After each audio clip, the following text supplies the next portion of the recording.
مراد کا موتی۔ ریاض ایئرپورٹ سے new York کا طویل سفر 15 گھنٹے پر مشتمل تھا، جو مجھے پری زادیوں کے ساتھ طے کرنے کا موقع ملا۔ میں ہوا کے پروں پر سوار بادلوں کی وادیوں سے گزرتا ہوا منزل کی طرف بڑھ رہا تھا، جو بانہیں پھیلائے مجھے پکار رہی تھیں۔ میں نے اس راہ میں جتنے دکھ اٹھائے تھے، ان حسیناؤں کے روپ میں قسمت سب کا ازالہ کر رہی تھی۔ عربوں کے نزدیک سفر جہنم ہے، لیکن اس عجمی کے لیے جہنم ہی جنت بن گئی تھی۔ وجہ ان حوروں کا ساتھ تھا، جو میرے دونوں پہلوؤں میں ہنستی مسکراتی بیٹھی تھیں۔ وہ بے حد باتونی لڑکیاں تھیں۔ ان کی کچھ باتیں میری سمجھ سے باہر تھیں، مگر اس کے باوجود میں سمجھنے کی کوشش کرتا رہا۔ وہ بے حد دلچسپ باتیں کرتی رہیں۔ جو بات مجھے سمجھ نہ آتی، اس پر ان کے دھیمے دھیمے کہکے اور پھلجھڑیوں جیسی آنکھوں کے اشارے بہت پرلطف تھے۔ آپس میں اشارے کنائے میں کچھ کہتی اور پھر کھلکھلا کر ہنستی، تو ایسے لگتا کسی وادی میں کے منظر میں گھنٹیاں ایک ساتھ سر میں بج اٹھی ہوں۔ میرے لیے سفر کے لمحے مثال فردوس ثابت ہوئے۔ میں نے اس قدر حسین 15 گھنٹے زندگی میں شاید ہی کبھی گزارے ہوں۔ مجھے ہر شے حسین و جمیل اور خوبصورت دکھائی دے رہی تھی۔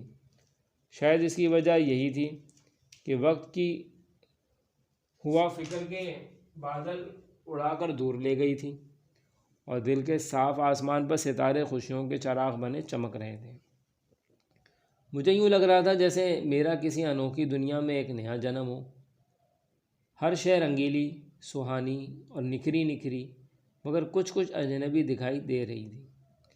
ہنستے مسکراتے، بولتے اور سوچتے، سپنے بنتے، نہ جانے کس پہر میری آنکھ لگی، یہ تو معلوم نہیں، مگر جب آنکھ کھلی تو دونوں پہلوؤں کو خالی پایا۔ کیا میں جنت سے نکالا جا چکا ہوں؟ میں نے فوراً اپنے بدن پہ نگاہ کی۔ میرا لباس سلامت تھا، شاید جنت کی پالیسی بدل چکی تھی۔ میں نے ادھر ادھر دیکھا، کافی سے زیادہ مسافر نیند میں گم تھے، کچھ مندی آنکھوں سے ادھر ادھر دیکھ رہے تھے۔ میں نے کھڑکی کے باہر دیکھا تو سورج کو ساتھ اڑتے پایا۔ یقیناً اڑ تو جہاز ہی رہا تھا، لیکن پہلی نظر میں یوں لگا جیسے سورج بھی پر کھولے ساتھ ساتھ محو پرواز ہے۔ میں اس حسین نظارے میں ایسا کھویا کہ مجھے سب بھول گیا۔ گڈ مارننگ سر، امید ہے ایک میٹھی اور پرسکون نیند کے بعد ایک خوشگوار صبح سے ملاقات یقیناً پرلطف رہی ہوگی، ایئر ہوسٹس نے میری نشست کے قریب آ کر پیشہ ورانہ مسکراہٹ اچھاتے ہوئے کہا۔ میں نے نگاہ کا زاویہ بدلا تو اپنے سامنے دائیں پہلو والی حور کو پایا، جو اس وقت یونیفارم میں بے حد تر و تازہ اور خوبصورت دکھائی دے رہی تھی۔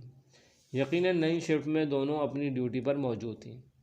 یقیناً ایسا ہی ہے، لیکن کیا آپ جادو بھی جانتی ہیں؟ میں نے سنجیدہ سی صورت بنا کر پوچھا۔ نو سر، آپ کو ایسا کیوں لگا؟ آپ نے میرے دل کی بات بوجھ کر جیسے میرے جذبات کی خوبصورتی ترجمانی کی، اس لیے مجھے ایسا لگا۔ کیا اسے میں تعریف سمجھوں؟ اس نے مسکرا کر کہا۔ 100%۔ تھینک یو سر، آپ کی تعریف نے صبح کی دلکشی بڑھا دی۔ You are welcome. آپ چائے پسند کریں گے یا کافی؟ چائے بسکٹ کے ساتھ۔ اوکے سر، میں ابھی لاتی ہوں۔ کیا آپ بتانا پسند کریں گی کہ کتنا سفر باقی رہ گیا ہے؟ میں نے اسے مڑتا دیکھ کر پوچھا۔ جہاز امریکی حدود میں داخل ہو چکا ہے، مگر ابھی نیو یارک پہنچنے میں 2 گھنٹے اور لگیں گے، اس نے مسکراتے ہوئے کہا اور آگے بڑھ گئی۔ کچھ ہی دیر میں چائے کے ساتھ کچھ بسکٹ اور فروٹس کیک میرے سامنے تھے۔ کیک بہت لذیذ تھا۔ میں نے مارننگ ٹی کو واقعی ہی بہت انجوائے کیا۔ کچھ دیر کے بعد جہاز میں معلوم سی ہلچل مچ گئی۔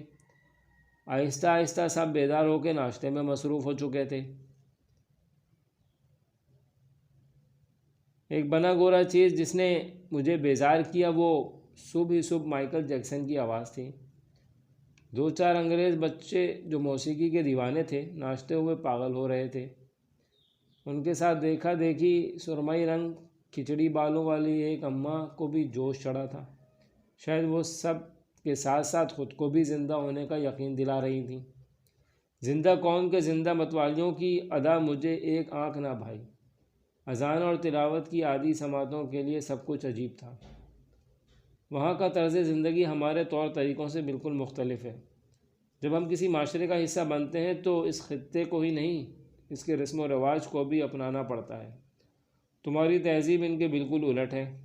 خود کو اس کے مطابق نہ ڈھالو گے تو کہیں کے نہ رہو گے۔ بس حلال حرام کی پہچان یاد رکھنا۔ بڑے بھیا کی آواز میری سماعتوں میں گونجی۔ سچ کہا تھا بڑے بھیا آپ نے، میں نے خیالوں میں انہیں مخاطب کیا۔ اسی امریکہ نے تمہاری آنکھوں سے نیند اڑا رکھی تھی نا؟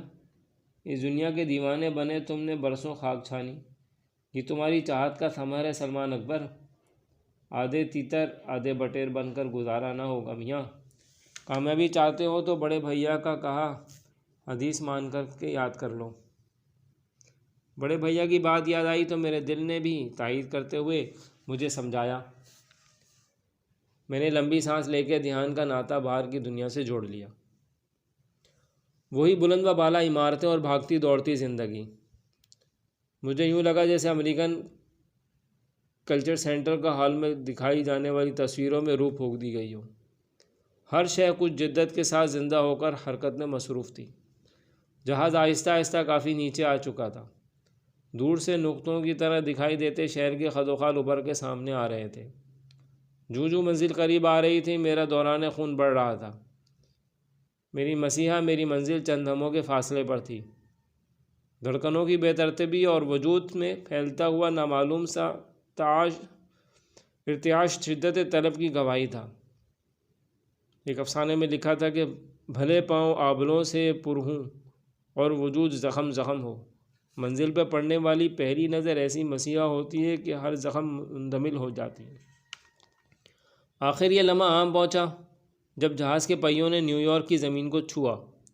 میں نے جہاز کی پہلی سیڑھی پر قدم رکھا تو ہوا ایک نم جھونکا میرے چہرے کو چھو کر گزر گیا۔ نیو یارک کی فضاؤں میں میرا بوسہ لے کر استقبال کیا تھا۔ آشنائی کا پہلا لمحہ بڑا ہی پر اثر تھا۔ جب تم سچے دل سے کسی شے کی جستجو میں لگ جاتے ہو تو کائنات کا ہر ذرہ تمہیں اس سے ملانے کی کوشش میں لگ جاتا ہے۔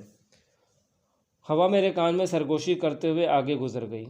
مجھے بورڈنگ کی طرف جاتے ہوئے برسوں بعد قاسم کی یاد آئی، جو کئی سال پہلے اپنے ابا کے پیسے کے بل بوتے پر ایجنٹس کے ذریعے امریکہ آ گیا تھا۔ میں لاشعوری طور پر اس کے ساتھ اپنا موازنہ کرنے لگا۔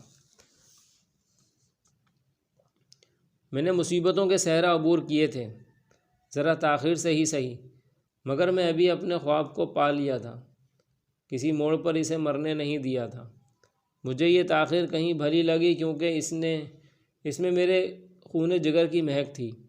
مانگی ہوئی جنت سے دوزخ کا عذاب اچھا ہوتا ہے۔ مجھے فخر تھا کہ میں اپنی جنت کو میں نے خود تعمیر کیا تھا۔ اس خیال نے مجھے بہت سکون بخشا اور مسکراتے ہوئے میری ضروری کارروائی کے بعد حال میں آ گیا۔ ہاتھوں میں تازہ گلاب لیے ماجد میرے استقبال کو موجود تھا۔ اسے میں نے دور سے ہی قطار میں ہاتھ ہلاتے ہوئے دیکھ لیا تھا۔ آخر تم نے امریکہ پہنچ کر ہی دم لیا۔ گرم جوشی سے گلے ملتے ہوئے اس نے مجھے گلدستہ پیش کیا۔ الحمدللہ کہہ کر میں نے آنکھیں بند کیں اور ایک لمبا سانس لے کر خوشبو کو اندر اتارا۔ زندگی گلزار ہے، پھول کی ہر پتی نے میرے دل کی زبان بن کر کہا۔ ان کی یہ آواز فقط میں نے سنی۔ میرے قدم امریکہ کی دھرتی کا لمس محسوس کر رہے تھے۔ ہم آہستہ آہستہ چلتے ہوئے ایئرپورٹ سے باہر نکلے تو شوخ بادلوں کی بوندیں ٹپ ٹپ کرتے ہوئے مجھے خوش آمدید کہنے لگیں۔ گاڑی ماجد کے گھر کے راستے پر تیزی سے دوڑنے لگی۔ خواب حقیقت میں ڈھل چکا تھا۔ وقت کے اس پار سے مجھے میڈم عذرا کی آواز صاف سنائی دے رہی تھی۔ کوئی قابل ہو تو ہم شان کئی دیتے ہیں، ڈھونڈنے والوں کو دنیا بھی نہیں دیتے ہیں۔